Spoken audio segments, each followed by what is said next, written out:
నీ పొరుగు అని ప్రేమించాలి కదా, ఇవన్నీ నీకు తెలిసే ఉంటుంది కదా అంటాడు.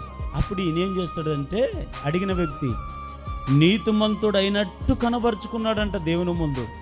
ఎట్లా అంటే దీన్ని మన భాషలో చెప్పాలంటే నటన. అంటే మనుషులు ఇప్పుడు ఎట్లా బతుకుతున్నారో తెలుసా? నటన, నటనతో కూడుకున్న భక్తి చేస్తున్నారండి ఈ దినాల్లో. ఆయన నీతిమంతుడు అయినట్టు కనబరుచుకున్నాడు. కనబరుచుకోవాల్సిన అవసరం ఏముంది? నీ ప్రవర్తన బాగుంటే నువ్వు మంచిది, నీ ప్రవర్తన బాగుంటే నువ్వు మంచోడు, నీ ప్రవర్తన బాగుంటే చెడ్డోడని ప్రజలే గ్రహిస్తారు కదా. దాన్ని మనం నటించాల్సిన అవసరం ఏమీ లేదు. అయితే ఒక మనిషికి మంచి పేరు రావాలన్నా చెడ్డ పేరు రావాలన్నా మనం నటిస్తే రాదండి, మనం ప్రవర్తిస్తే వస్తుంది. మనం ప్రవర్తించే ప్రవర్తన 10 మంది చూసినప్పుడు ఈ వ్యక్తి మంచోడే లేదా ఏమో మంచిదే అని ఒక ముద్ర వేస్తారు. ఈ వ్యక్తి చూడండి నటించాడంట దేవుని ముందు.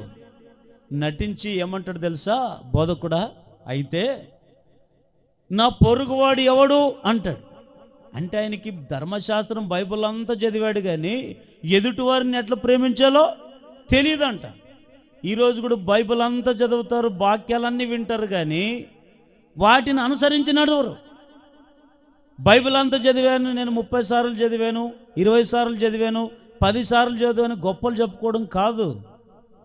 నీవు ఒక్కసారి చదివినా నీలో క్రియలు లేకపోతే వ్యర్థమే కదా. నువ్వు 30 సార్లు చదివినా నీకు ప్రేమ లేకపోతే నీ వ్యర్థుడే కదా. నీవు 50 సార్లు చదివినా నీకు దేవుని విశ్వాసం నీలో లేకపోతే వ్యర్థులే కదా. అయితే దేవుని బిడ్డలారా, ఇక్కడ నేను ఈ పాయింట్ చదివినప్పుడు ఒక మాట నా హృదయంలో నాటబడింది.